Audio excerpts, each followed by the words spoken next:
Thank you. You know, I learned long ago when you speak in one of these lineups, you're better off following somebody who can't walk and chew gum at the same time. I get stuck with following Janice, who's smart, brilliant, and beautiful. And but thank you. I'm so happy to be here, and I want to thank the Texas Exes for this honor, and just so honored to be among all we had a little gathering before this with all the former recipients, and it was an amazing group. I want to thank President Powers, Chancellor Cigarroa. Thank you for this honor. And I'm going to thank my family. My wife Terry is here, my son Blake, and many friends. My sister Kathy, who's always been a great supporter. Thank you. You know, what does it say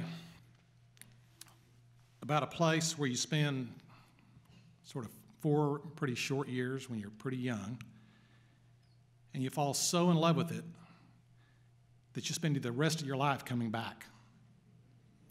And that's the University of Texas, and that's my experience here. And I'll tell you what, it's the experience of a lot of people that I know as well. We love this place. It's such an honor to be a graduate of this place. I'm thankful for my time here. You know, education is the great equalizer. As the video said, you know, when I was about 6, my dad lost his job. But he had a geology degree from University of Texas at El Paso, which was really Texas Western, and actually Texas School of Mines and Metallurgy when he got his degree. And he had a job, he had a degree, and he was able to fight back. And little by little, he had a few discoveries and was able to send all of his kids to college. And an education removes all the barriers. And that's what my education did for me. That's what education does for everybody that comes here. It removes the barriers. It makes everything possible. You know, I had a blast here. I had so much fun in Austin. I learned a lot.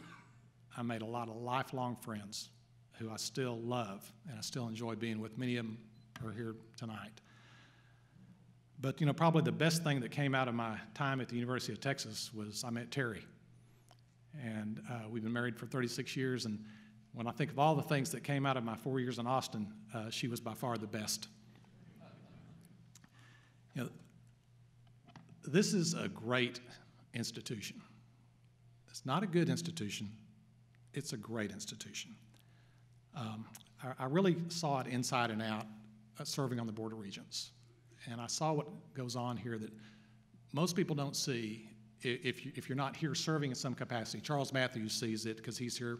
Those of us who are involved, but I hope nobody takes my mic away. But I'm going to echo a little bit of what's been said before, maybe in a little more detail.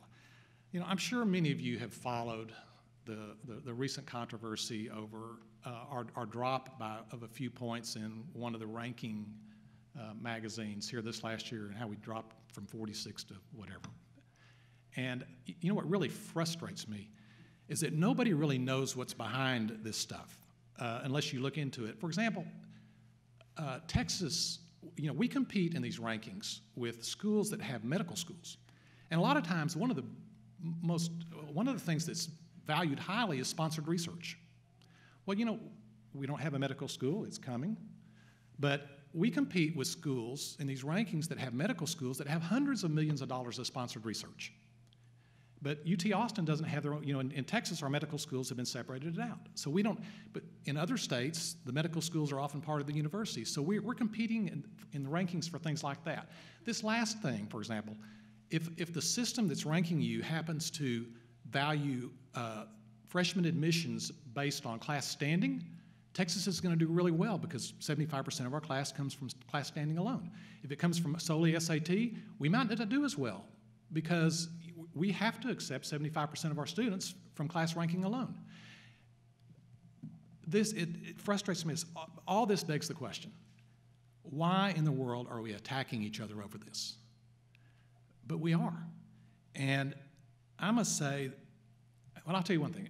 President Powers, I know, would agree that we can improve this university. There's always improvements in any kind of organization like this. I mean, he's got 25,000 employees and a $2 billion budget. Of course there can be improvements.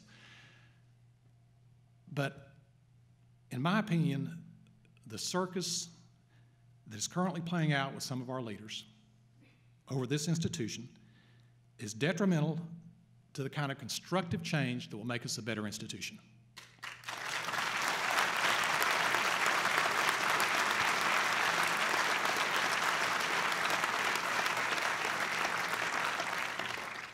personal attacks and vendettas serve no purpose for us. They don't serve our purposes well at all. I think it's time for us to get past the bickering, to spend our time and resources making the University of Texas at Austin the best public university in America. We can do it, we should do it, and I think we will do it.